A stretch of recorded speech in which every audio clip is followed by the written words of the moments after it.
कैसे गुरु हैं जिनकी परंपरा में कभी भाला कभी बुलडोजर। आपने सनातन धर्म के नाम पर धमकियां देने की दुकान खोली। आपने एक पत्रकार को कहा कि तुझे नंगा कर दूंगा, तू मुझे मिल जा, मैं तुझे मसल दूंगा। ये साधु की भाषा तो नहीं हो सकती।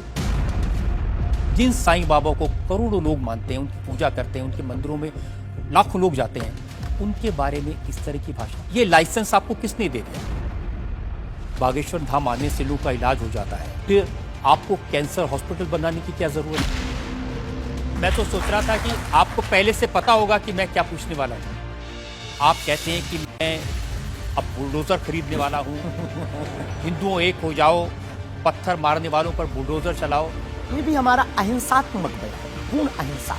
बुलडोजर कब से अहिंसात्मक हो गया? राम की यात्रा पर कोई पत्थर फेंकेगा तो बचाने के लिए भाई बुलडोजर खरीदो। ये कैसे गुरु हैं जिनकी परंपरा में कभी भाला कभी बुलडोजर, और फिर कहते हैं मैं अहिंसा की ये बात हमारी करता हूं। ऋषि परंपरा है, ये भगवान राम की परंपरा है। अच्छा, भगवान राम के टाइम पर बुलडोजर आते थे। आप लोगों से कह रहे हैं कि आपके पास जितना चाहे दान दे दो, अपना मकान दे दो, फ्लैट दे दो, बंगला दे दो, घोड़ा दे दो, गाड़ी दे दो, सोना चांदी, बैंक एफडी, मंगलसूत्र, अंगूठी, लुगाई लड़का छोड़ के सब मुझे देता है।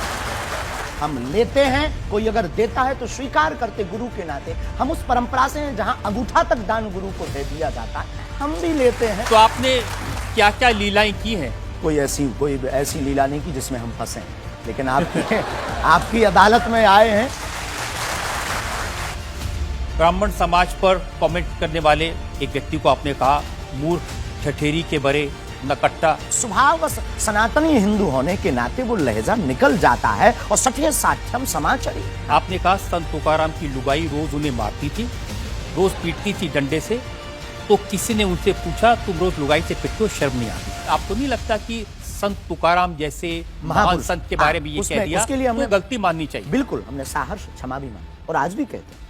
धीरेन्द्र कृष्ण शास्त्री को रजत शर्मा ने पहुंचाया अदालत में। पूरा वीडियो देखने से पहले एक बार कमेंट में बागेश्वर धाम की जय जरूर लिखें और वीडियो को शेयर करके पेज को फॉलो जरूर करें। मध्य प्रदेश के गढ़ा गांव में स्थित बागेश्वर धाम के प्रमुख धीरेन्द्र कृष्ण शास्त्री अपने चमत्कारों को लेकर खबरों में बने हुए हैं। हाल में महाराष्ट्र के तर्कवादी श्याम बानो ने उन्हें चमत्कार साबित करने की चुनौती दी थी, जिसके बाद वह सुर्खियों में आ गए थे। धीरेन्द्र शास्त्री ट्वीट के जरिए लोगों का भविष्य बताने का दावा करते हैं। मध्य प्रदेश के साथ साथ देश के अन्य हिस्सों में भी उनके काफी अनुयायी हैं।